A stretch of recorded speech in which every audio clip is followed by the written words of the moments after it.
Hey everyone, tonight we're diving into one of the worst career choices in medieval Europe, being a thief. Now, I know on paper it sounds like something out of a cool video game.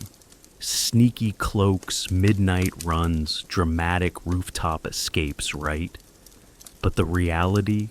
It was a whole lot more sweat, mud, bruises, and public humiliation. And less Ocean's 11. More. Why does everything I own smell like goats? So, before we go any further, grab a blanket dim. The lights maybe switch on a fan for that soft background hum. And if you haven't already, take a moment to like the video and subscribe, but only if you genuinely enjoy what I do here. And let me know in the comments, where are you watching from and what time is it, where you are. I love seeing who's joining us from across time zones. All right, let's ease into tonight's journey together. So, you wake up one day in medieval Europe. You're broke, you're hungry, you've got no land, no job, and your only real skill is that you have working legs and a decent sense of direction. Congrats. You're now a prime candidate for the most desperate job, available: petty theft. But let's clear something up. Right away, being a thief in the 14th century wasn't some edgy lifestyle choice. No one in the Middle Ages leaned on a shovel and said, "When I grow up, I want to dodge dogs and steal moldy cheese." It wasn't cool, it was survival. Medieval life was hard. Like your dinner is a bowl of barley water if you're lucky hard. If the harvest failed or your local lord decided you owed him a chicken and a kidney in taxes, well, you were out of options. You could beg, you could starve, or you could take something that wasn't yours and hope nobody noticed. And look, honest work. Sure, it existed, but honest work back then meant 14-hour days in a freezing field, followed by a meal that tasted like regret. If your boss didn't decide to pay you in kind words and a single potato, that is. Meanwhile, you're walking past a bakery with its windows full of warm bread, and you haven't had a decent meal in 2 weeks. The baker's coin pouch is sitting right there on the shelf. Tempting, you bet. Now here's the thing, being labeled a thief wasn't some formal process. You didn't have to rob a royal coach or break into a cathedral, pick up an apple that rolled off a cart theft, chase your neighbor's chicken and step into their garden. Congratulations. You're trespassing and maybe guilty of poultry-related conspiracy. It took next to nothing to get a reputation. And once you were marked, that reputation stuck like barnyard mud. So, let's say you decide, fine, I'm in. You commit to the life of crime. You've got a rag tied around your face because that's what thieves do. Right time to find a target. And this is where reality kicks you in the face. You know what's really annoying about robbing poor people? They don't have anything, like, at all. Most peasants owned maybe one pair of pants, 2 spoons, and a goat named Lunch. Their houses were built out of sticks, mud, and hope. They didn't have coin purses. They didn't have jewelry. They had maybe a lump of salt and a turnip they were very attached to. So you wait around the market and finally you see someone with a bulging pouch. Jackpot. You grab it, make a run for it, only to find it's full of turnip seeds and a dead mouse. I'm not kidding. You just risked your life for garden supplies and rodent meat. Okay. What about nobles, you ask? They've got gold, right? Yeah, they also have guards, dogs, moats, spiky fences, and an enthusiasm for violent punishment that makes modern horror movies look like bedtime stories.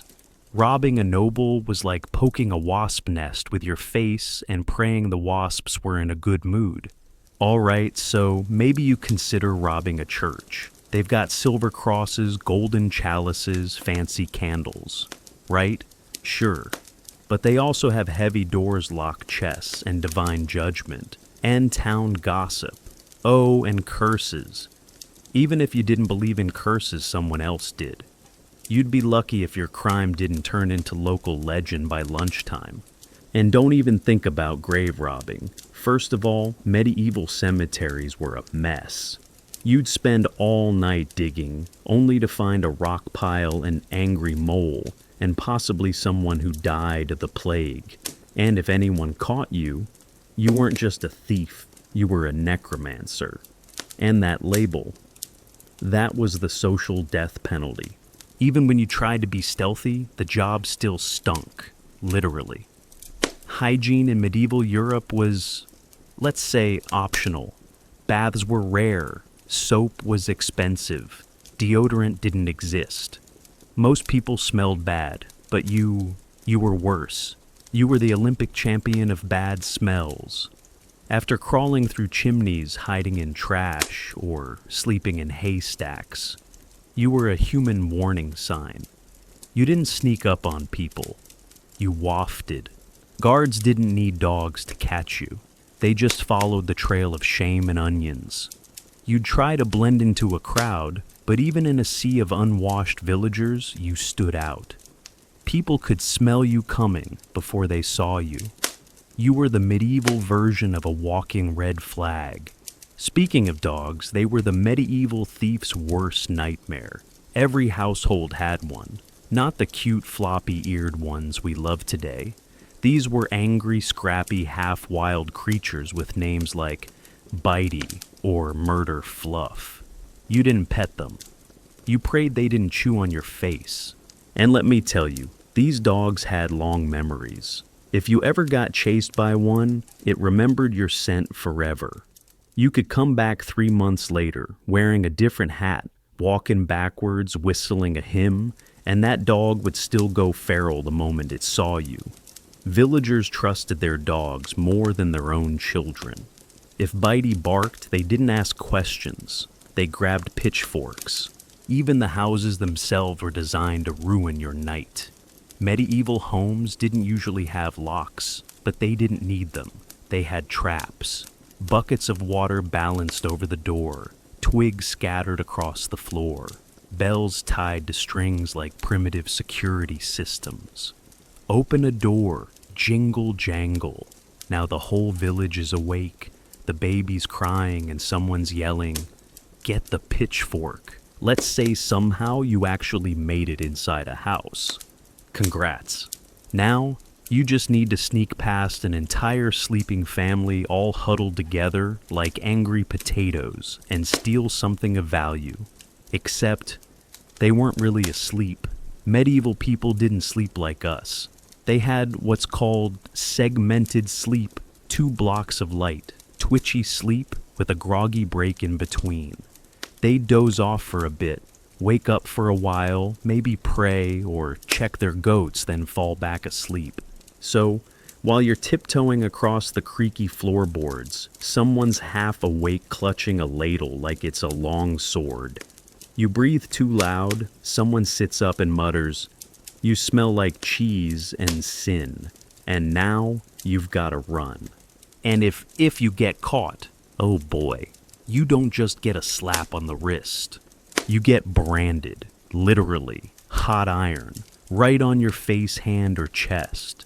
A big old T for thief, or maybe a V for vagabond, or sometimes just a random stripe because the guy with the branding iron had too much ale and not enough accuracy. Either way, you're marked for life. It's like getting banned from every in-market stall and goat renting service in a 10-mile radius. And if you're caught again, it gets creative. Missing fingers, shaved heads, stocks, public beatings. Not just punishments, entertainment. You're the medieval version of a live reality show, and everyone gets a turn throwing old turnips at your face. Still want that pie? Yeah, I didn't think so. Alright, so let's say you're one of the unlucky ones. You got caught. Maybe you slipped on a cabbage leaf during your getaway. Maybe the dog barked. Maybe someone's grandmother with ninja reflexes whacked you with a broomstick. However it happened, it's over. You're face down in the mud, Some guy's sitting on your back and someone else is yelling, "Get the stocks." Welcome to medieval justice, where due process meant we think you did it and we're angry, so that's enough. First stop, public humiliation. And no, this wasn't some quiet chat behind closed doors. This was front and center town square, right next to the meat cart that smelled like despair. You might imagine a trial, lawyers, arguments, a chance to explain. Nope, you got a crowd. That was the trial. They'd gather around you in a circle, shopkeepers, kids, the local drunk guy who always wanted to fight a tree, and all of them would start yelling. Not just about your crime, but everything that's gone wrong in their lives this week. My bread was stale. It's probably this guy's fault. My pig stopped giving milk, witchcraft. The sun looked at me funny, burn him. It didn't matter if you actually did it. It didn't matter if you were just in the wrong place at the wrong time. If enough people shouted, "That's the guy that was it," guilt confirmed, you were done. So what happens next?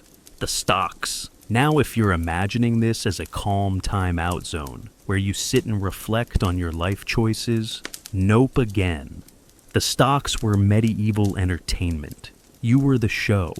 They'd lock your feet and sometimes your hands into a big wooden frame in the middle of town.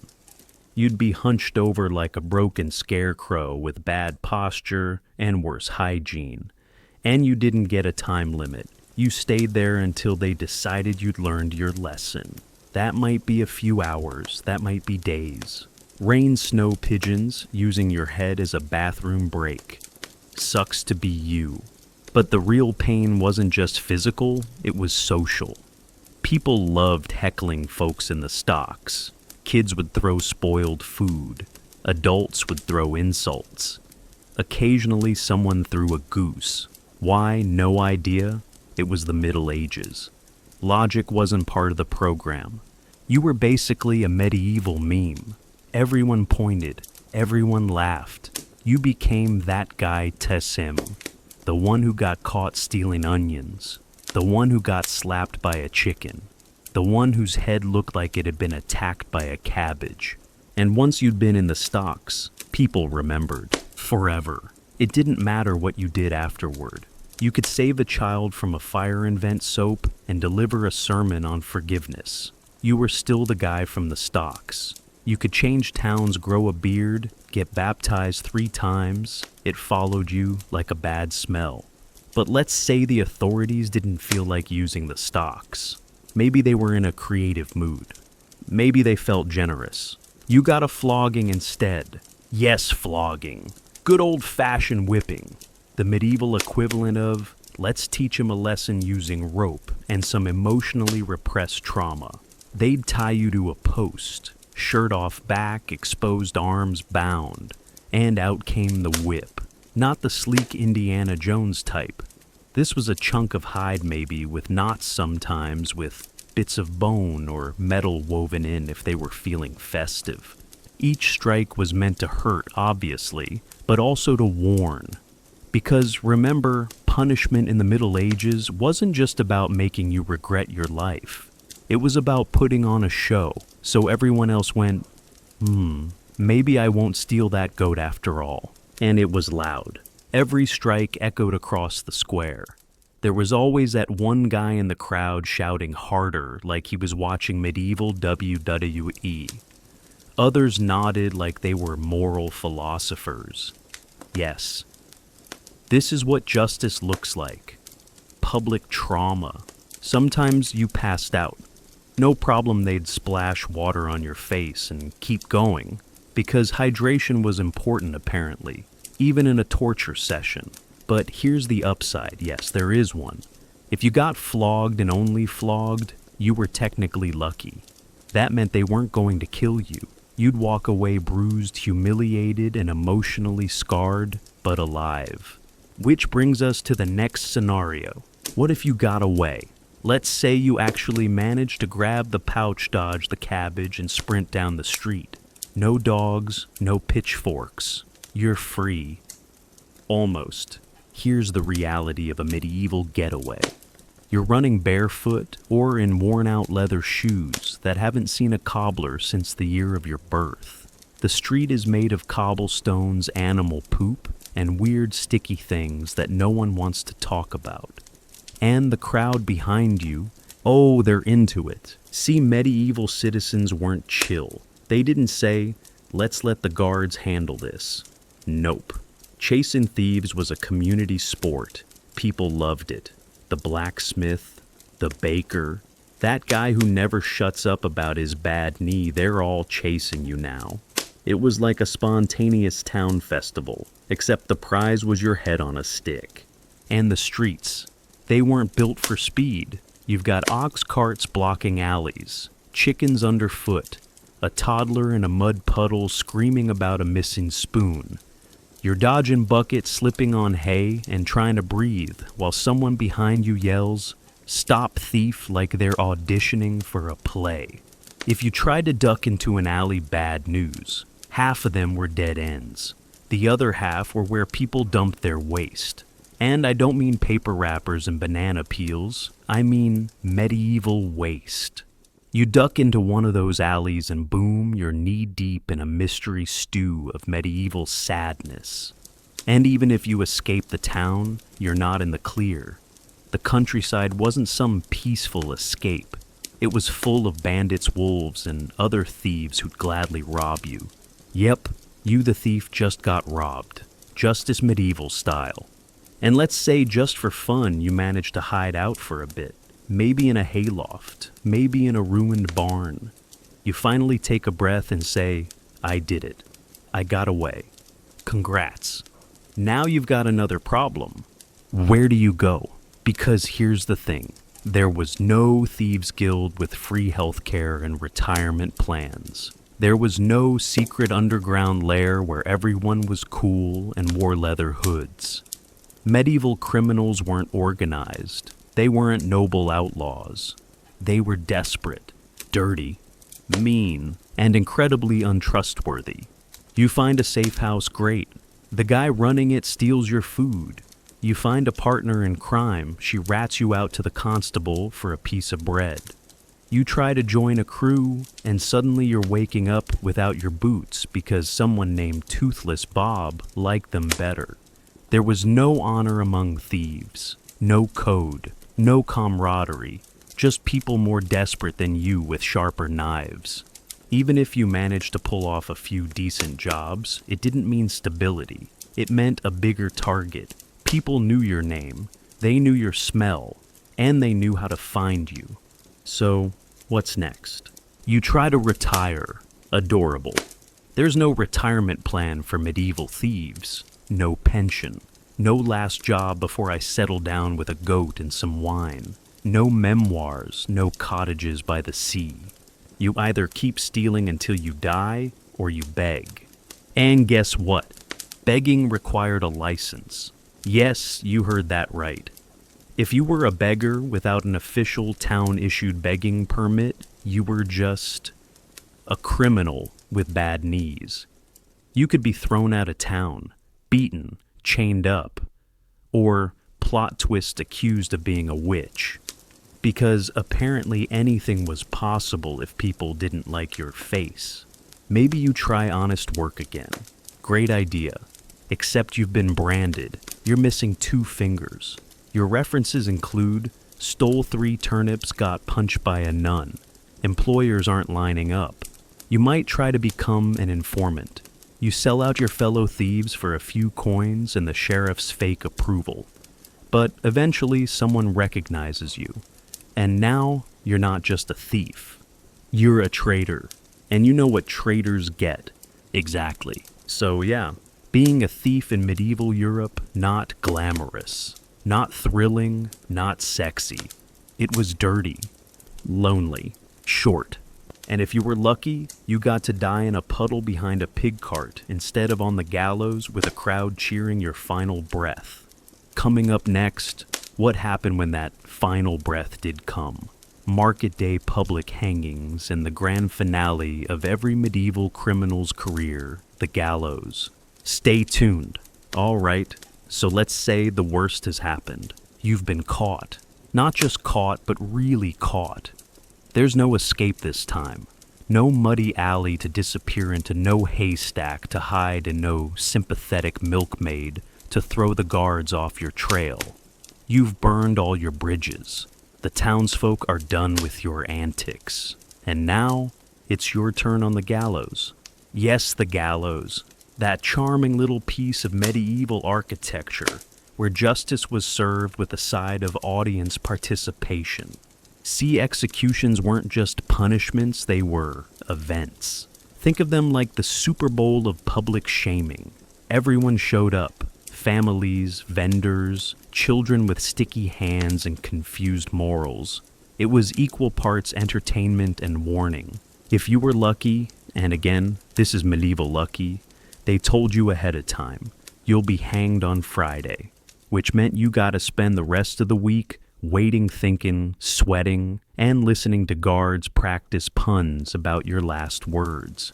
No food, no visitors, just a nice dark cell, and your own imagination whispering, this is gonna hurt. Now market day arrives. This is your final act, and everyone's there. Not because they hated you personally, though, honestly some probably did, but because this was the highlight of their week. Bread was stale, taxes were high, pigs were moody watching a thief swing. That was therapy.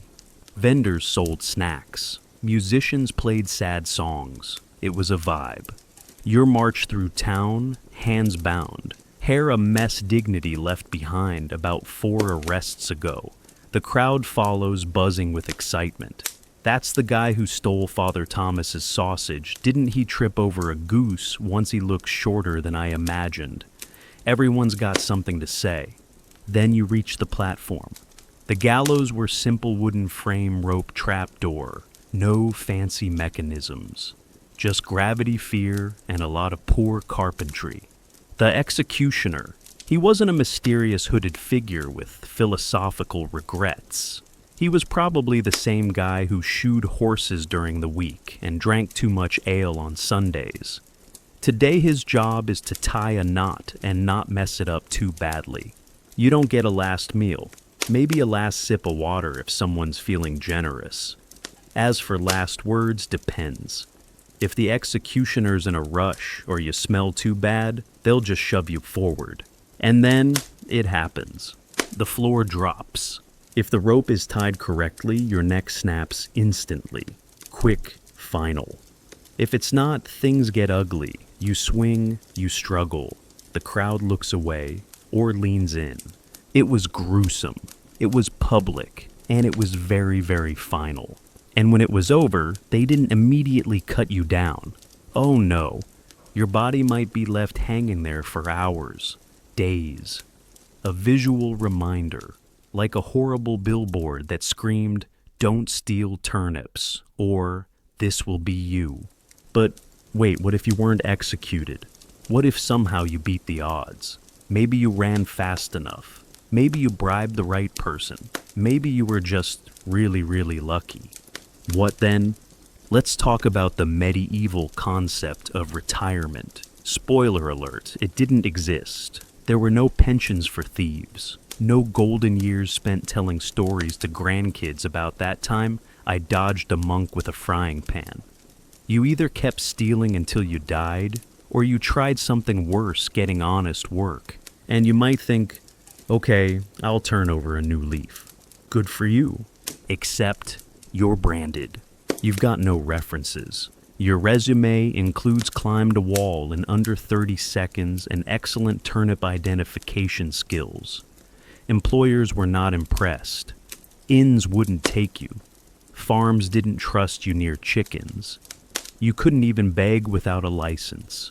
Yes, begging required a permit. If you begged without one, back to the stocks, or the ditch, or the gallows again. So maybe you go full freelance, live in the forest, join a mercenary group, hide in the ruins. Except even that was terrible. Forests were filled with people just like you. Desperate, dirty, unhinged. The kind of folks who'd stab you for a crust of bread and then steal your socks. Living in the woods wasn't freedom. It was just getting robbed by your reflection. Even worse, you couldn't trust anyone. Thieves turned on each other constantly. You could be hiding out with Sneaky Tom one day and find yourself tied up and left for the guards the next. No loyalty, no honor, just a constant game of who's slightly less awful today. And if you tried to be a good thief, steal only from the rich, avoid hurting people. Maybe give a few coins to a starving kid, you were still just a thief to everyone else. There was no nuance, no PR campaign, no Robin Hood and Friends rebrand. You were a criminal, forever. But hey, maybe you got lucky. Maybe you lived long enough to get too old to steal. Your knees gave out. Your back popped like a dying lute string. Your fingers shook every time you tried to tie a rope. Congratulations. Now you were just a beggar with a history. If you had no family, no permit, and no strength left, you curled up under a bridge and hoped someone tossed you a bone, or didn't toss you into the river. And if you thought people would look after you, nah. In the Middle Ages, compassion was in short supply. Communities didn't have the resources or the patience to care for former thieves. You were a drain, a burden, a reminder of everything they hated about the world. And when you finally died, no ceremony, no marker, no headstone. Just a shallow grave. Maybe not even that. Your story faded until someone remembered you incorrectly as that guy who tripped over a chicken and got hanged for stealing a pie, and that my friend was the peak of medieval criminal fame.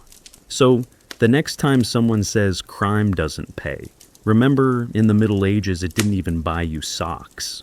Coming up in the next part, we'll journey into the medieval asylums, where madness wasn't treated, it was displayed.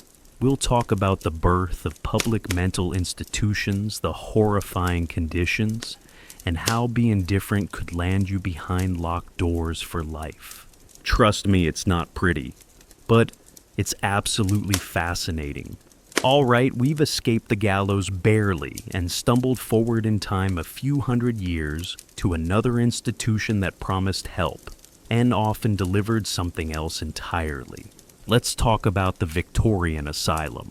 Because while medieval justice was loud and brutal, Victorian care was quiet, clinical, and just as terrifying.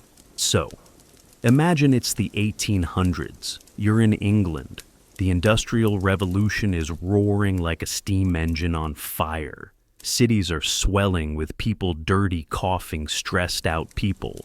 And the more people squeeze into grimy tenements and coal-choked alleys, the more society starts to worry about a different kind of illness madness. Now, we're not just talking about people screaming in the street or attacking lampposts. No.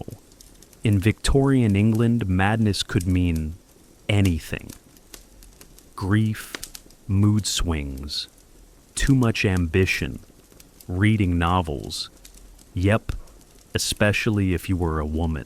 Let's rewind for a second.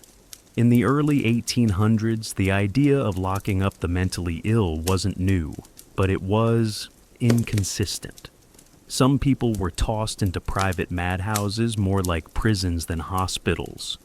Others ended up in poorhouses or just hidden away in attics. Out of sight, out of mind. Then came reformers. Good ones, actually. People like the Quaker William Tuke, who thought maybe we shouldn't beat people into sanity. He believed in something radical, fresh air, routine, human dignity. He created what was called moral treatment. It was kind, structured, and hopeful, and it lasted about 5 minutes. Enter the County Asylums Act of 1808. This little law allowed local governments to build public asylums using taxpayer money. And boy did they. Suddenly every major town had its own looming Gothic fortress. They looked like castles or prisons. Stone walls, high windows, iron gates. On the outside, they were meant to impress. On the inside, they were warehouses for people society wanted to forget. Let's be clear, these places weren't just filled with people having full psychotic breaks. They were packed with the inconvenient, the poor, the traumatized, the exhausted, the women who asked too many questions, the men who drank too much or couldn't hold a job, the children who were slow to speak, the elderly who started forgetting names. There wasn't a sharp line between mad and unwanted. If you made people uncomfortable, if you didn't fit, if someone with power signed a piece of paper, you could end up behind those doors. So, what counted as madness? Oh, let me give you some examples from the actual medical manuals of the time. Reading too much. Masturbation. That one was a big hit with the moralists. Menopause. Being unmarried past 30. Grieving a dead child for too long. Expressing sexual desire. Having opinions. If you were a woman and you were sad, angry, loud, clever, or horny, that was called hysteria. And hysteria was practically a free ticket to the asylum. If you were a man and you were lazy, melancholic, or didn't follow the Protestant work ethic with enough gusto, that was moral insanity. And here's the kicker: all it took to commit someone was 2 medical signatures. No trial, no appeal, no need for the patient to even agree or speak. Plenty of women were committed by husbands who just didn't want to deal with them anymore. Divorce was scandalous, and asylum was convenient. You didn't have to win a legal argument, you just had to convince a doctor that your wife was overexcitable. And once you were inside, well, let's just say it was hard to get out. Some of these institutions were meant to hold 60 patients, but as the years rolled on, they swelled to hold thousands. Overcrowding exploded, funding didn't. Staff-to-patient ratios collapsed. That moral treatment idea got buried under the weight of too many bodies and not enough beds. You were no longer a person in pain. You were an inmate, a number, a burden. So, what did treatment look like? Let's go on a little tour. First stop, the cold bath. You'd be stripped down and plunged into ice water, not to soothe you, to shock the madness out of you. Some people were kept in tubs for hours, shivering, crying, muzzled with leather straps so they couldn't scream. Next up, the tranquilizer chair. It looked like a combination of a dentist chair, a torture device, and a really bad idea. Patients were strapped in tightly, sometimes blindfolded, sometimes with a box over their head so they couldn't see or hear anything. The goal was to calm the senses. The result? Sensory deprivation and psychological collapse. But wait, there's more. Let's not forget electrical treatments. Before we had anything close to modern ECT, electroconvulsive therapy, doctors in the 19th century started playing with electricity like kids with matches. Patients were zapped with crude devices. Just a few jolts here and there, enough to cause pain, confusion, maybe burns. The theory, reboot the brain. The reality, just more trauma. Still not disturbing enough. How about bleeding and purging? Old school medicine was still alive and well. Leeches, laxatives, vomiting agents. They believed mental illness was caused by imbalances in bodily fluids.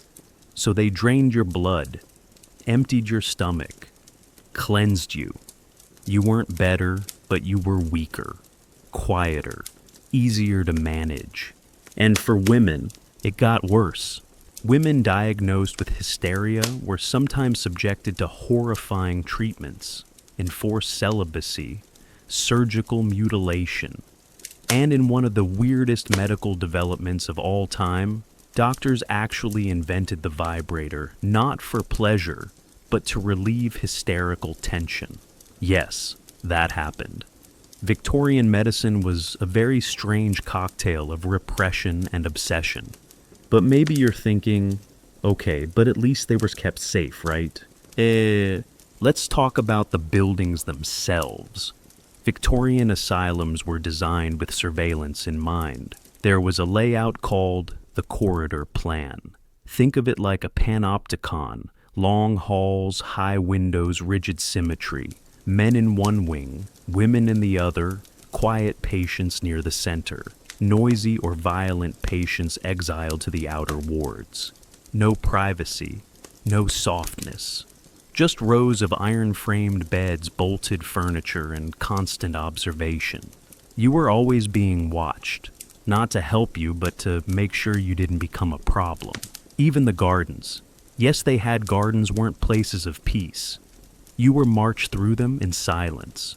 Talking was discouraged. Laughing was suspicious. You didn't get to stroll. You were managed. It was discipline, not healing. Order, not care. And if you dared to hope, to think, maybe I'll get better, maybe I'll go home, that was labeled delusional. Because once you were inside, you were assumed to be broken, permanently. And many people never got out. Coming up in the next part, what happened to the most vulnerable in the asylums, the children, the elderly, and those society deemed too inconvenient to bother with.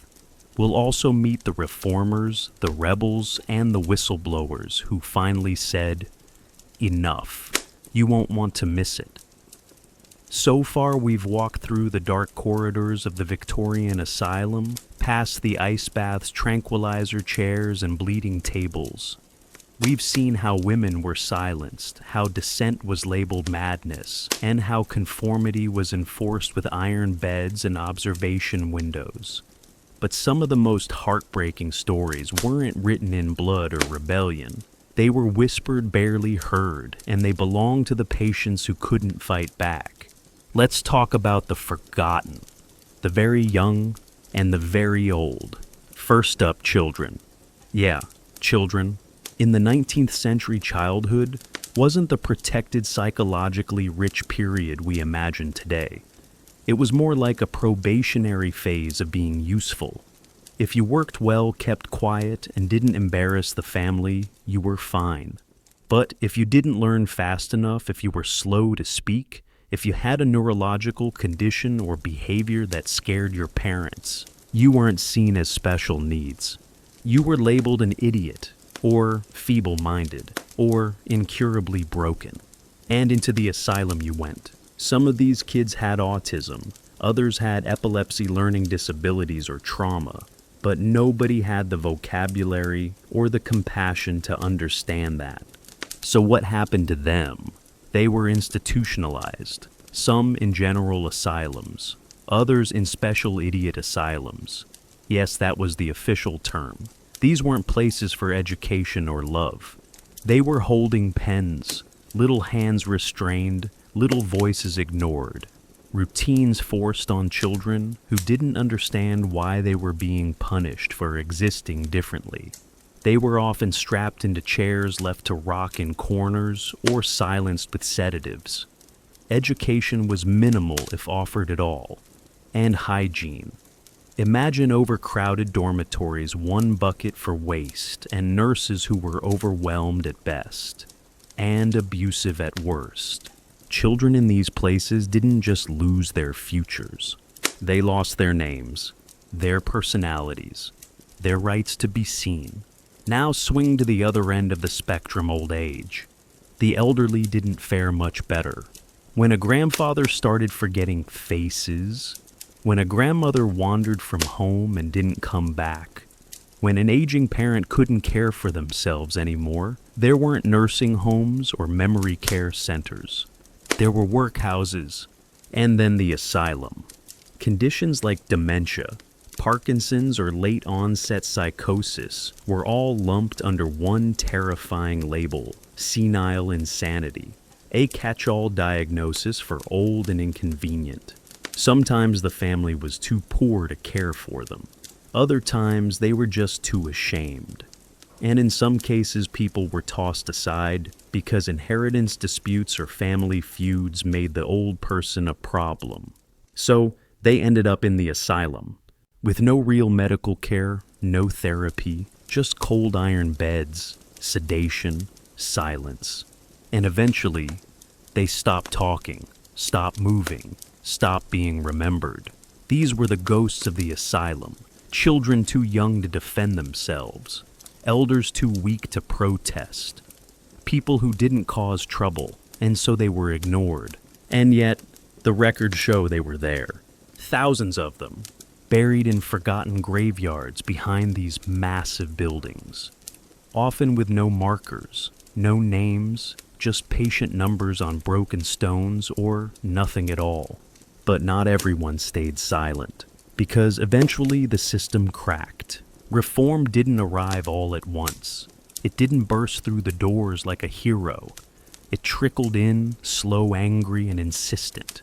Let's meet the ones who shook the foundations. Dorothea Dix. If you've heard of her, it's probably in a vague she helped the mentally ill sort of way. But this woman, she was a force. An American activist who toured mental institutions in both the US and Britain, Dorothea didn't just take notes. She documented abuses. She published reports. And she would not shut up. Her writings horrified the public. Chained patients, starvation, people locked in cells so small they couldn't stand. She helped push governments toward reform, not because they suddenly grew hearts, but because she embarrassed them into action. Then there was Louisa Lowe, a former asylum patient herself wrongfully committed, who wrote fierce letters to newspapers after her release. She exposed how easy it was for women to be institutionalized by husbands or relatives, with nothing more than a whisper and 2 doctors' signatures. And let's not forget John Percival, son of a British prime minister, committed against his will. When he finally got out, he started the alleged Lunatics Friends Society. That name might sound tongue-in-cheek, but it was serious business.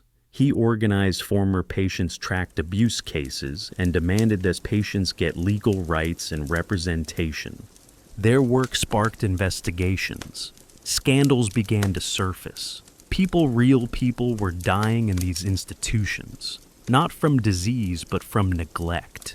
Suddenly, the image of the asylum as a place of healing started to rot in the public eye.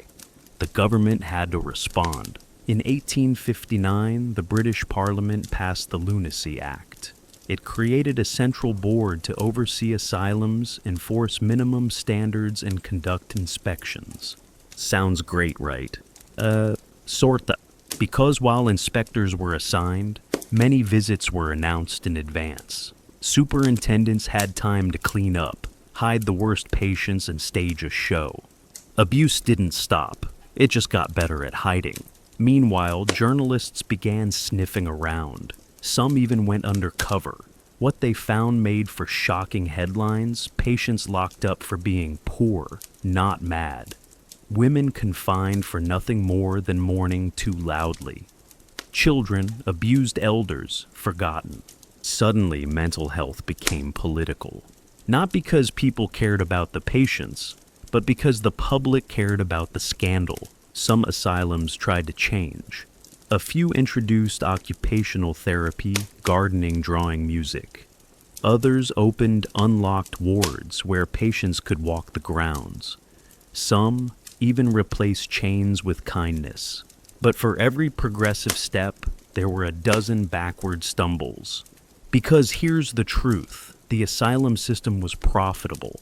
Families paid to get rid of relatives. Governments paid to hide social problems. Doctors were paid to maintain order. And the public, they preferred the illusion of care over the reality of broken people behind locked doors. Yes, reforms came, but they were patchy, uneven, slow. And for most patients, life inside didn't change much. You still didn't own your body. You still couldn't speak your mind. You still lived at the mercy of strangers with keys. In the next part, we'll peel back another disturbing layer: how Victorian asylums became entertainment, how the suffering was turned into a show, a spectacle, a tour for the upper classes. We'll also look at how photography, literature, and medicine all collaborated, often unintentionally, to create one of the most powerful social myths of the 19th century.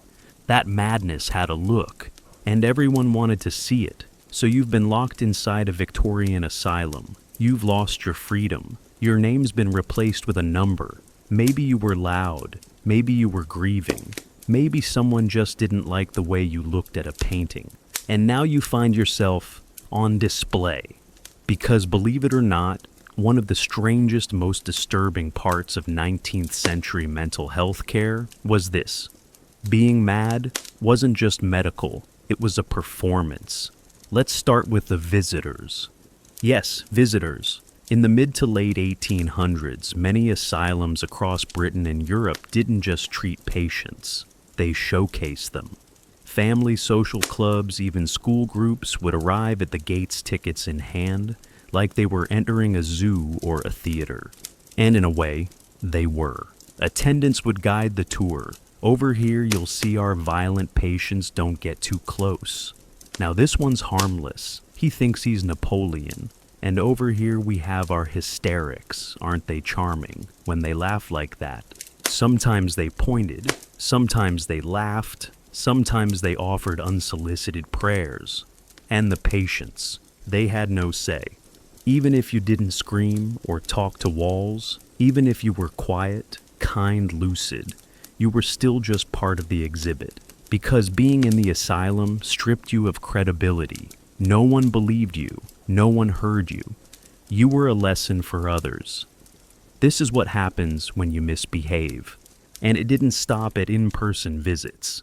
Doctors gave public lectures often inside the asylums, complete with live patients standing nearby, shivering, drugged, or coached into silence. These lectures weren't always sinister in intent. Sometimes doctors genuinely wanted to showcase treatments they thought were groundbreaking.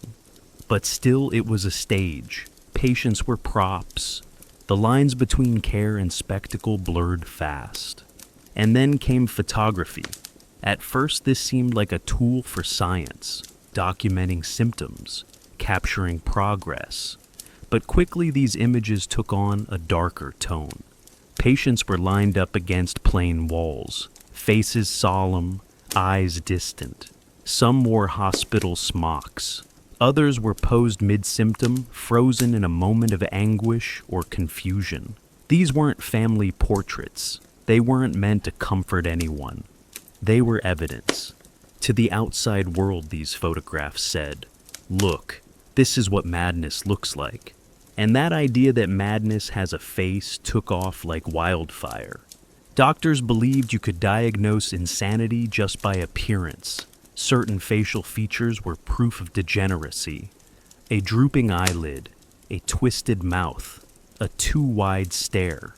This idea wasn't new, but photography made it feel scientific. You could hold it in your hand, show it to your students, publish it in medical journals.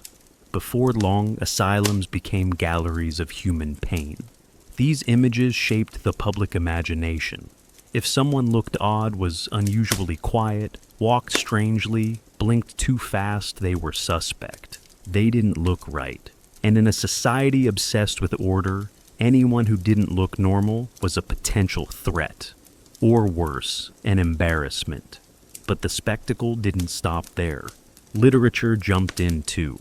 The mad woman in the attic became a trope used again and again in novels. Think of Bertha Mason in Jane Eyre, locked away, dangerous, animalistic, desperate to be free but never quite human. She wasn't just a character, she was a warning. To women especially, don't question too much. Don't disobey. Don't feel too deeply. Or you'll end up like her. These characters were always hidden, isolated, sometimes monstrous, and always punished for their madness. Victorian plays, penny dreadfuls, and melodramas loved to include asylum scenes. A weeping woman in white, a wild-eyed man scratching at the walls, doctors with sinister tools. These stories thrilled audiences and quietly reinforced the idea that the asylum was necessary. And here's the darkest twist. Sometimes patients learned to perform their madness. They knew the drill. If you screamed, you got attention. If you fought back, you were restrained. If you stayed quiet, smiled politely, and said you felt better, you might get out. Some acted more disturbed just to get any kind of interaction. Others faked calm to avoid punishment. It became a cruel game. Behave enough to seem cured, but not so well that they thought you were lying. Walk the line. Smile just the right amount. Don't cry too much. Don't cry too little. Every day, every hour, you were being watched and judged. Not just by doctors and nurses, but by the outside world peeking through the iron gates with curiosity, fear, and a little too much popcorn. Even your diagnosis could become entertainment. Newspapers would report on asylum escapes like circus ads. Wild lunatic bolts from Bedlam spotted dancing in petticoats through Hyde Park. Or mad girl eats lamp oil, claims to be Queen Victoria. They weren't seen as people. They were punchlines. And when someone finally died inside those walls, maybe from illness, maybe from abuse, maybe just from being forgotten, the story didn't end. It often didn't even start, because many asylum deaths were quietly swept under the rug. Families weren't always notified. Records were misplaced. Graves were left unmarked. Another patient gone. Another bed filled. Another name erased. Yet the buildings remained, huge, cold, and humming, with the energy of lives that never had a chance. But here's the thing. Not all doctors were monsters. Not all nurses were cruel. There were good people who tried to care, who saw patients as human, who fought the system from within. But they were swimming against a tide made of fear, control, superstition, and spectacle. Because madness in the Victorian era wasn't just a condition, it was a narrative. You were cast in a role, whether you wanted it or not. And breaking out of that role, nearly impossible. Coming up in the next part, we'll trace the afterlife of the Victorian asylum, how these institutions shaped modern psychiatry, what happened to the buildings, and why echoes of their legacy still haunt today's mental health system. The story isn't over.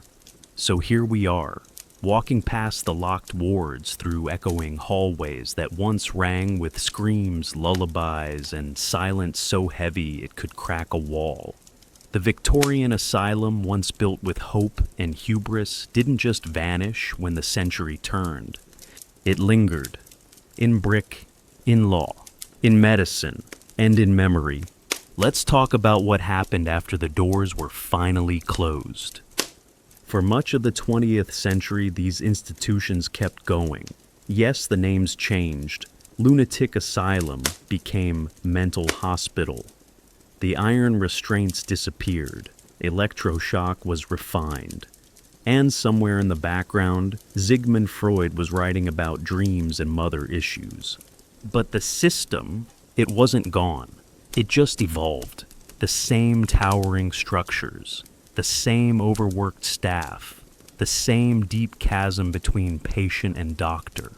Only now there was more paperwork, more diagnoses, more labels. In many places, mental health care still meant containment.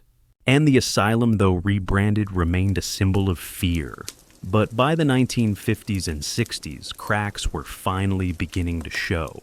New medications like Thorazine, one of the first antipsychotics, gave hope suddenly doctors could chemically quiet the voices or calm the mania. And with that came a promise maybe we don't need to lock people up forever.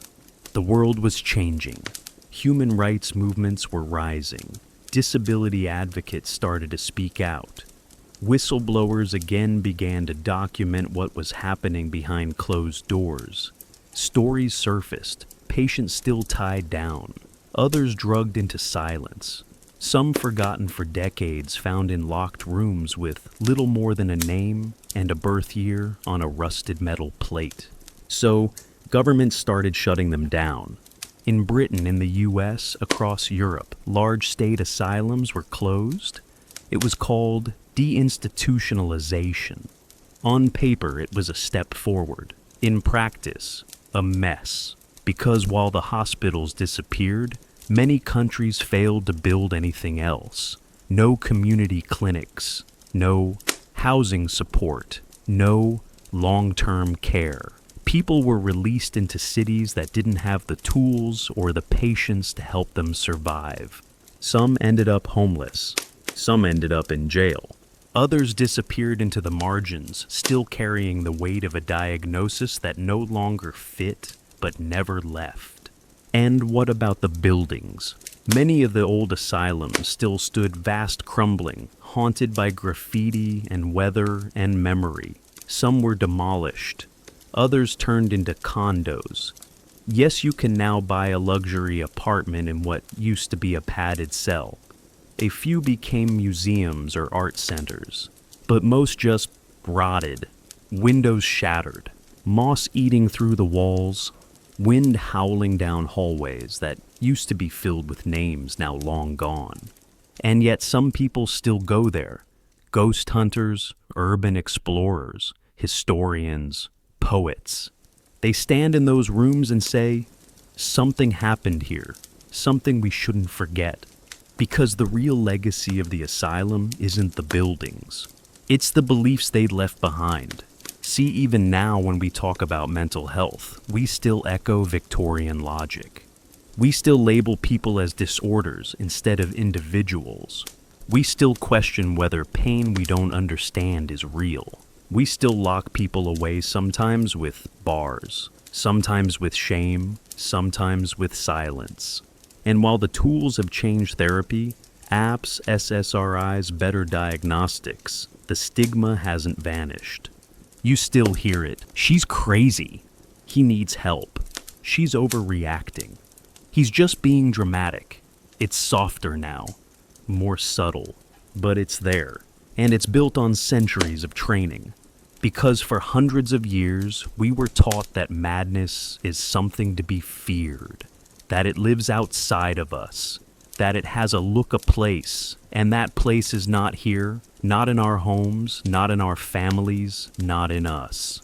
And those who fell outside the line, they were shipped off, branded, forgotten. Which is why remembering matters. Because the people who lived and died inside those walls, they were never meant to be footnotes, or horror stories, or trivia. They were real. They were mothers, fathers, sons, daughters. People with hopes and fears and jokes and dreams. Some were sick. Some were sad.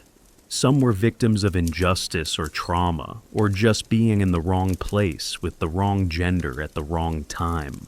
And many were just different. And that difference was too dangerous to be seen. So it was locked away. That's what the asylum did best, not healing, not curing, but hiding. And even now the idea of hiding what makes us uncomfortable, that instinct still lingers. In institutions, in workplaces, in homes. That's why so many people still don't talk about their mental health. Why kids whisper about anxiety. Why veterans hide PTSD. Why moms smile through postpartum depression. Why teens post memes about being numb and hope someone understands. Because the asylum taught us that to be unwell is to be unworthy. And that lesson runs deep. But here's the good news.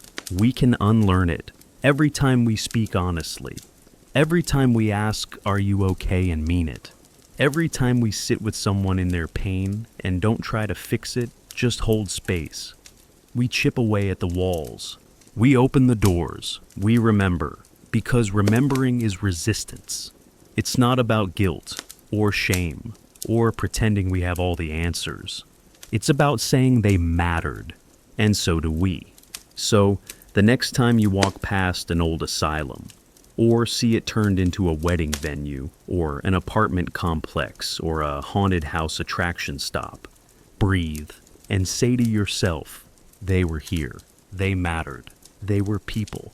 And if we want a world where madness isn't punished, silenced, or laughed at, we have to carry their stories forward.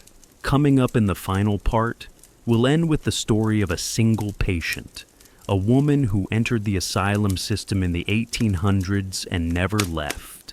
Her life, her records, her silence, her legacy, and how she speaks for thousands who never got the chance to tell their story. Let's end this journey where so many began theirs in silence. A patient record, a name in faded ink, a single line entry in a heavy leather-bound book stored deep in a government archive. Elizabeth Packard, born 1816, married, mother of 6, committed 1860, diagnosis excitability, overly religious, disagreed with her husband. Yes, you heard that right. Elizabeth's crime wasn't violence or delusion. It was disagreement. See, in the mid-19th century in Illinois, as in many other U.S. states and across Europe, a husband could institutionalize his wife without a trial, without her consent, without evidence. He just needed a signature from a compliant doctor. And Elizabeth, she was educated, articulate, passionate about theology. She didn't believe what her preacher husband preached. She spoke up in church, wrote letters, held her own in debate. To him and to a society that prized obedience in women, that was dangerous. So he had her committed. She arrived at the Jacksonville Insane Asylum with no history of violence, no breakdown, no previous diagnosis. Just a husband with power and a system ready to believe him. Inside, she was forced into silence, locked into wards with truly disturbed patients, denied writing materials. For months, she was gaslit, told she must be insane because she didn't accept her place. And yet she resisted. She memorized her experiences. She wrote in secret using soap on her window pane, then copying it later onto paper smuggled in by sympathetic staff. After 3 years, she was released not because the asylum admitted its mistake, but because public pressure and outside allies forced the issue. And Elizabeth, she didn't stay silent. She published her memoir, The Prisoner's Hidden Life, a scathing, detailed account of asylum abuse and marital tyranny. She campaigned tirelessly for married women's rights, mental health reform, and legal safeguards against wrongful commitment. Her voice helped pass laws that gave women the right to contest institutionalization. But here's the thing, Elizabeth was rare. She got out. She could write. She had a name that survived. For every Elizabeth Packard, there were thousands of women and men who never escaped, never spoke again, never had their truth heard. Their records sit in dusty basements or were burned in cleanup efforts when hospitals shut down. You've never heard their names. They were the women labeled hysterical because they had postnatal depression. The men called insane because they loved other men. The children deemed defective because they learned differently. The elderly thrown in because they forgot their son's name. Some spent decades in silence, buried in paper files, chained by systems designed to manage, not to heal. They weren't mad. They were unwelcome. And even today, especially today, that distinction matters. Because as much as we'd like to believe the asylum was a dark chapter that closed long ago, its ghost lingers. In underfunded mental health clinics, in jails full of the undiagnosed, in school children labeled broken before they're given a chance, in women still told to calm down, in men still punished for vulnerability, in cultures where mental illness is still a secret kept behind locked doors. But the legacy of Elizabeth Packard and everyone like her isn't just a warning. It's a call to listen, to ask, what aren't we hearing? Who are we still locking out? And how can we make sure that no one ever again is punished for simply being misunderstood? Mental health is not a failure. It is not a weakness. It is not a flaw to be fixed. It is human. It is part of the fabric of who we are, and how we break and how we rebuild. And history, when told, honestly can remind us of what happens when we forget that. So, as we close this chapter, take a moment, not just for Elizabeth, but for the unnamed, the ones who didn't get memoirs or statues or documentaries, the ones who disappeared into institutions and were never heard from again. They mattered. And remembering them, that's where real change begins. Thank you for walking through this story with me. If this really spoke to you, leave a comment, share your thoughts, share your story, or just say a name, one you remember, one you carry, because silence is what kept them locked away, and remembering is how we bring them home.